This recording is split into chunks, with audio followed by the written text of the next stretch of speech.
Les 29 et 30 novembre 2018, l'Agence des 50 pas géométriques, le CAUE, l'ADEME et le CNFPT ont organisé un séminaire dédié à la planification et à l'aménagement des territoires urbains et littoraux. Cette action a permis d'évoquer les conflits urbains, les approches durables et citoyennes adaptées au contexte guadeloupéen, ainsi que l'action de l'Agence des 50 pas géométriques dans le processus de régularisation foncière des occupations du littoral sans droit ni titre. Cette manifestation s'inscrit dans le cadre du réseau d'urbanisme durable de la Guadeloupe. Cet organisme, créé depuis plus de 5 ans, a pour vocation de fédérer les acteurs du territoire pour leur permettre de réfléchir sur les grands enjeux et les solutions par rapport à ces questions. Depuis 2013, nous avons organisé un certain nombre de manifestations, donc des actions d'information et de formation donc sur les bonnes pratiques en matière d'urbanisme. Et donc cette année, donc, la question du conflit, donc à travers des outils de réponse durable au conflit, à travers les questions de concertation, de médiation, que ce soit sur les zones urbaines que les zones littorales. Avec la question de la transition écologique, transition énergétique, la dimension développement durable est quasiment dans toute notre démarche dans la territoriale. Et le CNFPT qui est au cœur de la territoriale à travers sa mission de formation et sa mission d'ingénierie de formation. Donc quand on vient dans ce type de séminaire, c'est pour aussi partager avec les participants notre expérience, mais aussi nous enrichir pour que demain matin dans l'offre de formation, dans l'offre de service du CNFPT, on peut se retrouver des itinéraires, des contenus de formation qui permettent après à nos cadres territoriaux de monter en compétences. Ce séminaire répond à des problématiques qui sont prégnantes. Et donc aujourd'hui, on sait toutes les difficultés qu'il y a sur la zone littorale. Il n'est pas question d'avoir toutes les réponses après ces deux séminaires. Il s'agit que tous les acteurs, qu'ils soient individuels, collectifs, ils sont donc à même aujourd'hui d'aménager le territoire guadeloupéen.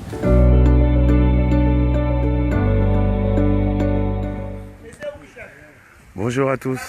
Donc nous sommes ici exactement à Daubin où sont réunis des citoyens qui se sont mobilisés parce qu'aujourd'hui ils n'ont pas accès à des terres auxquelles ils avaient accès, des terres agricoles. En fait, dans cette commune, nous avons des droits également. Nous avons des droits également. Nous ne sommes pas dans une guerre. Nous sommes en train de défendre les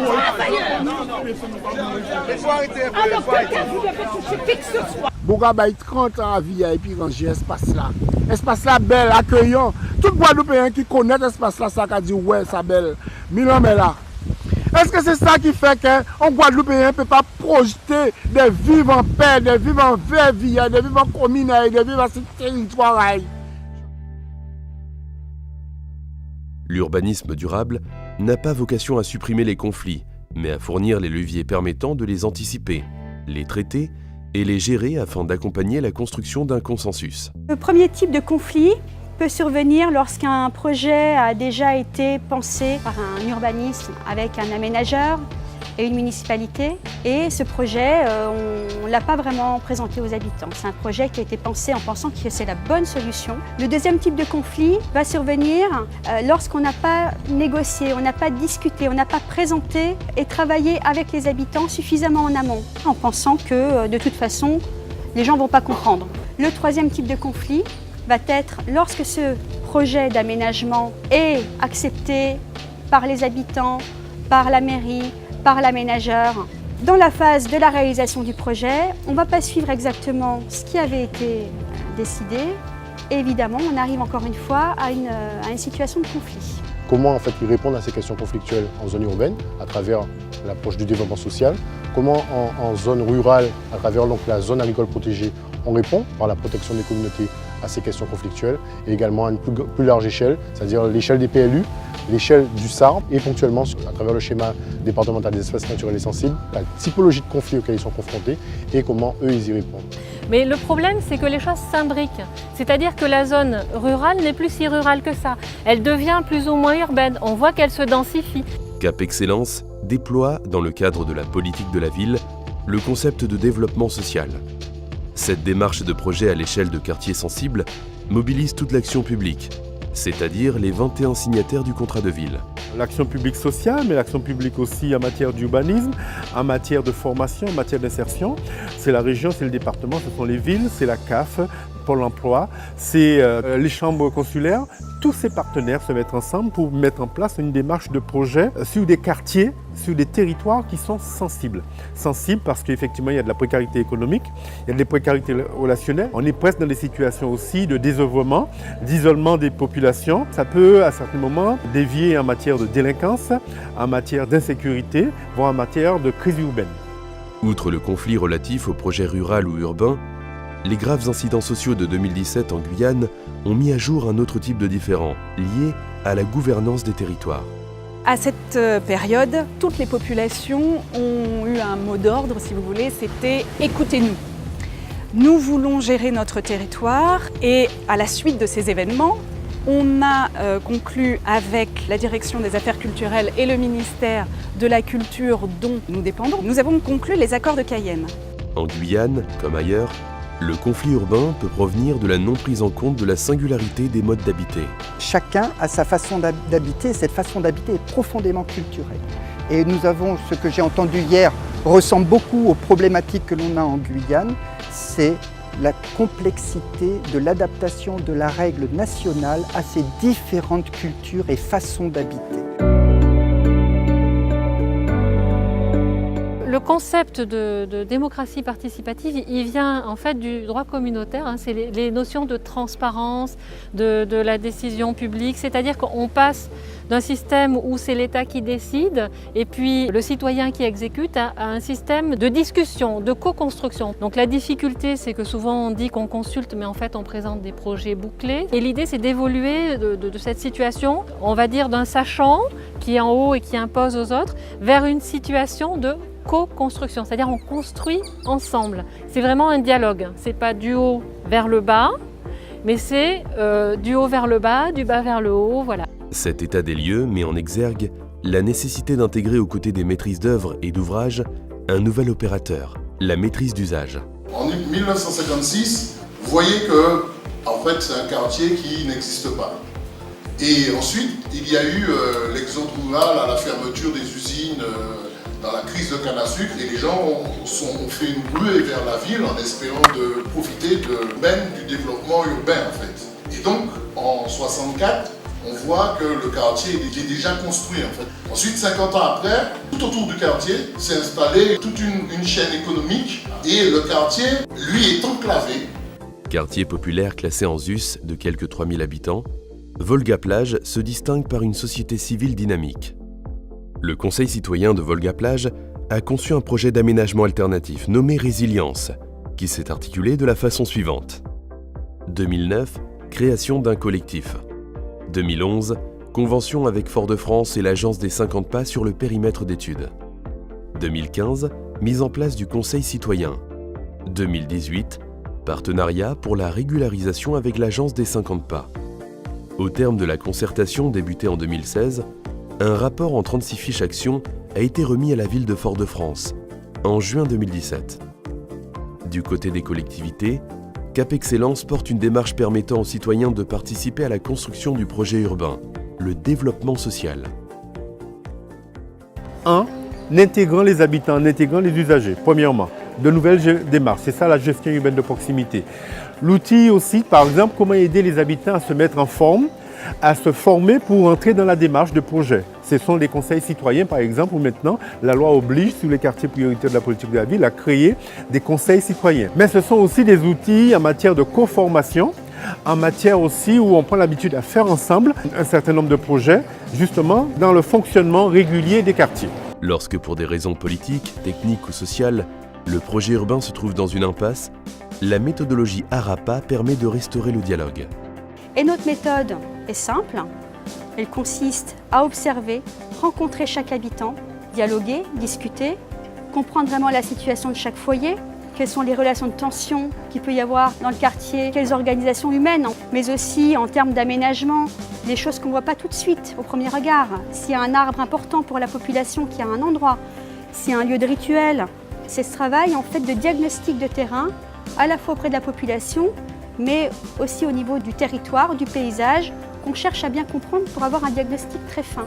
En attendant la mise en œuvre du projet urbain, il est fondamental d'animer le territoire. Quand on parlait de notre quartier jusqu'à très peu de temps, on parlait uniquement de drogue et de prostitution. Maintenant, on parle de jardins partagés, on parle de maisons qui sont valorisées, des touristes qui n'hésitent pas à venir visiter. Et puis, on a toute une vie qui s'organise autour de cette opération avec du lien humain de proximité. Donc c'est les voisins, les personnes qui viennent autour du jardin, prendre un petit plan, discuter, récupérer une salade, de la menthe, etc.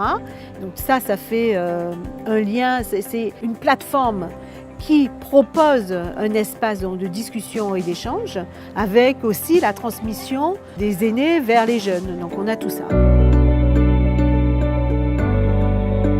À la rentrée 2017, une étude de territoire est amorcée sur la commune de Kourou. Qui avait besoin, puisqu'il y a un projet OIN sur la commune de Kourou, donc opération d'intérêt national. Vous avez, si vous voulez, le maire a une grande zone dans son territoire, proche de la ville urbanisée, à urbaniser. Qu'est-ce qu'on va faire dans cette zone ? Il faut savoir déjà, quand on veut faire quelque chose dans une zone qui est dans la ville, qu'est-ce que la ville ? Comment elle s'est développée ? Quelle est sa logique urbaine pour après aller dans la continuité de ce développement et donc construire intelligemment. Donc là, on a fait une étude de territoire, très vite, pour la ville de Kourou. Et j'ai envie de dire qu'on a eu beaucoup de succès auprès de la commune avec cette étude, tellement que le maire de Kourou a été notre meilleur porte-parole et a conseillé beaucoup de maires de nous commander ces études de territoire à nous, CAUE. La commune de Saint-François développe une stratégie de valorisation du patrimoine foncier rural et de préservation des communautés s'appuyant sur un outil central, la ZAP. Alors, la zone agricole protégée, c'est un outil réglementaire qui a été donc, régi par la loi agricole et le code rural. Donc c'est un outil réglementaire qui vise dans un premier temps à protéger, à sanctuariser du foncier agricole et à adosser à ces programmes réglementaires, il est important et essentiel d'avoir des projets qui puissent viser à accompagner les agriculteurs dans leur activité. Alors à l'intérieur de ce périmètre, il s'agit surtout et avant tout d'accompagner les agriculteurs dans leur activité agricole qui sont de diverses natures, puisqu'on a un bassin caigné et on a aussi des activités maraîchères. Il s'agit donc de définir un périmètre et ensuite de caractériser les utilisations. Ensuite, il y a une évaluation aussi des usages et des impacts. Mais il y a aussi, pour tout cela, une concertation nécessaire avec les agriculteurs, mais aussi une implication des institutions, puisque la zone agricole protégée, c'est une servitude d'utilité publique, et donc par conséquent, il y a une signature, une validation des services de l'État à travers un arrêté préfectoral.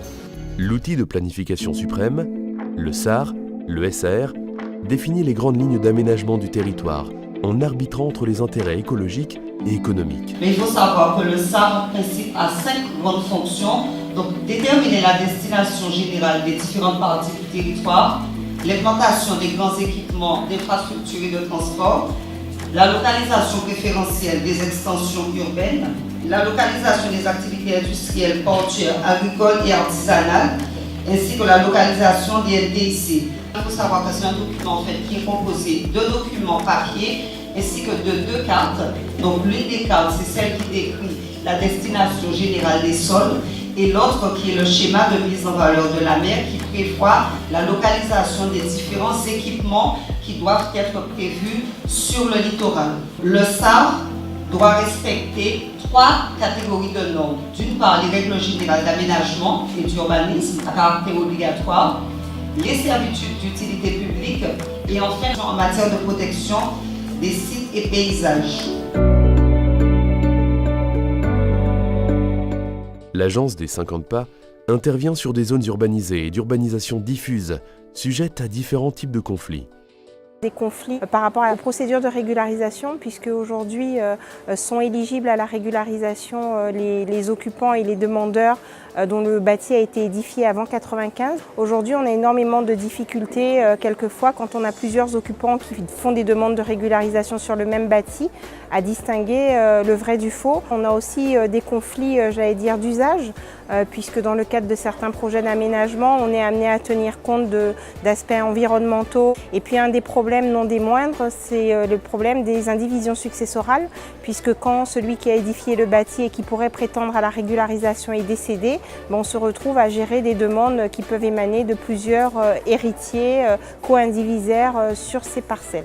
Au fil des années, des habitations se sont établies de façon spontanée sur le littoral, sans que les pouvoirs publics n'exercent leur pouvoir de police.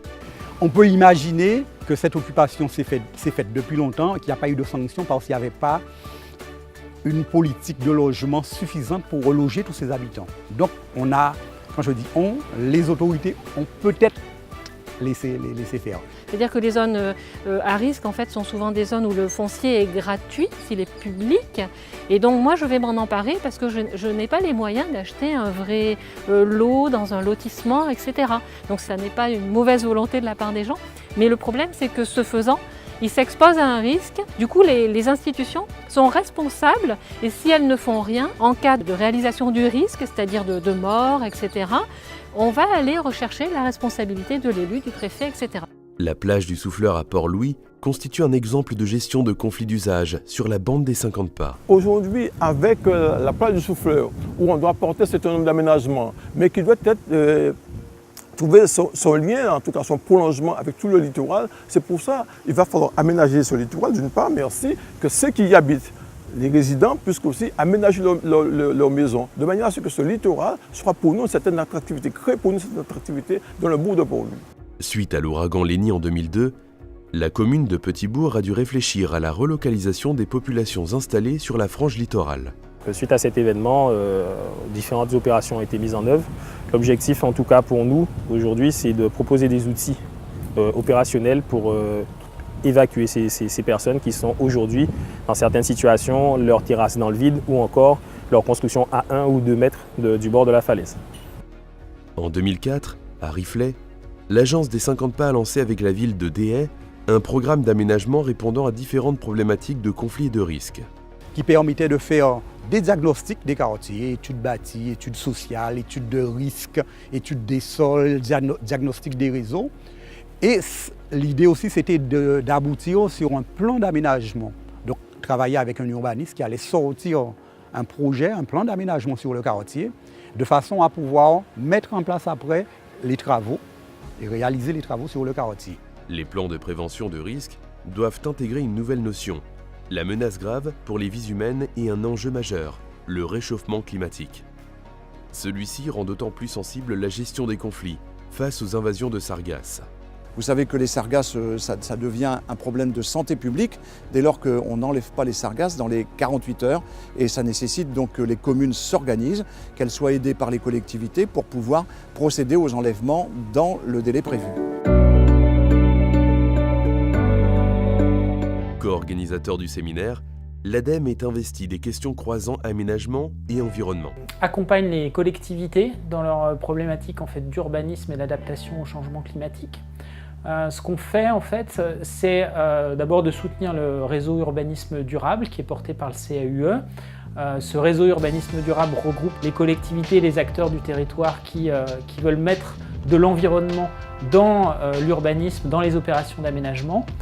Et le thème du colloque était sur le littoral, et le littoral concentre beaucoup d'enjeux d'aménagement, concentre des enjeux aussi d'éventuels recul du trait de côte, concentre des enjeux aussi d'adaptation au changement climatique. Et donc l'idée du réseau urbanisme durable, c'est de rassembler tous les acteurs pour pouvoir avoir une réflexion commune sur ces problématiques. La loi Letchimy est un outil adapté à nos réalités, facilitant la régularisation de l'habitat spontané situé en zone à risque. Donc l'idée générale sur la loi Letchimy, pour ceux qui sont occupants sans titre, c'est de prétendre à ce dédommagement pour se proposer une solution de sortie. Pour ceux qui sont propriétaires, de faire une estimation de leurs biens et de leur proposer une nouvelle fois de rebondir à travers des montants qui seront cette fois-ci non pas limités à 40 000 €, mais à des montants plus élevés, de se reprojeter vers un bien qui serait moins exposé. Pour ceux qui ne le voudront pas, il y aura un choix à faire entre de l'expropriation ou le maintien de ces usagers sur le secteur. La concertation est également un outil indispensable. Utiliser des outils qui permettent la concertation le plus en amont possible. Nous, de façon systématique, on organise des réunions publiques sur tous les projets d'aménagement qu'on fait avec l'aide des communes. On va au plus près des occupants de manière à prendre en compte leur vision de l'aménagement de leur quartier. On a profité de cette période-là pour avancer sur le processus de régularisation, puisqu'on a pu expliquer pratiquement individuellement aux gens ce qu'il fallait faire, le montage des dossiers, etc. Et puis, on s'est rendu compte qu'à la fin de l'opération, presque tous les habitants avaient déposé leur dossier. Ce séminaire a permis de sensibiliser les divers acteurs du cadre de vie guadeloupéen à l'importance d'intégrer dans leur pratique le management du conflit. Partager les expériences, partager les outils qui sont mis en place, partager les méthodes qui sont expérimentées afin de disposer en fin de compte d'une vision, de moyens plus efficaces pour aménager notre territoire. En conclusion de toutes les méthodologies qui ont pu être proposées, la méthodologie ARAPA qui associe les habitants au projet, ou encore au concept alternatif de Volga-Plage. Une relation de confiance, ça s'apprend. Les retombées sont immenses pour régulariser des situations problématiques, que ce soit l'indivision ou bien d'autres situations conflictuelles. Comment on part du capital social des territoires, du capital social du quartier concerné pour construire une réponse adaptée qui intègre cette vision des habitants, l'usage des habitants, qui fait en sorte qu'ils s'impliquent dans ce nouveau projet. Maintenant, cette ZAP, la réflexion elle est portée au niveau de la ville de Saint-François, mais des bassins agricoles sont beaucoup plus larges. Donc, elle pourra peut-être être envisagée à une échelle beaucoup plus large que celle des simples périmètres administratifs de la ville de Saint-François. Toutes les problématiques qui ont été exposées ont permis effectivement de comprendre qu'il y a un facteur humain, tenir compte justement du vécu des gens. Il y a donc toute l'historique qui fait donc la vie de plusieurs générations sur des lieux qui sont des lieux de mémoire pour eux. L'ADEME lance des appels à projets auprès des collectivités, d'abord sur l'approche urbaine durable, pour pouvoir mettre de l'environnement à l'intérieur des projets d'aménagement. Et donc l'idée c'est d'accompagner les collectivités dans de la méthodologie pour faire en sorte que les projets d'aménagement intègrent le plus possible les critères environnementaux. Et la deuxième chose, c'est des appels à projets sur l'adaptation au changement climatique. Là aussi pour accompagner méthodologiquement les collectivités, pour faire en fait un diagnostic de leur vulnérabilité au changement climatique sur leur territoire, puis ensuite bâtir un plan d'action par rapport aux effets, aux impacts attendus du changement climatique pour anticiper tous ces changements.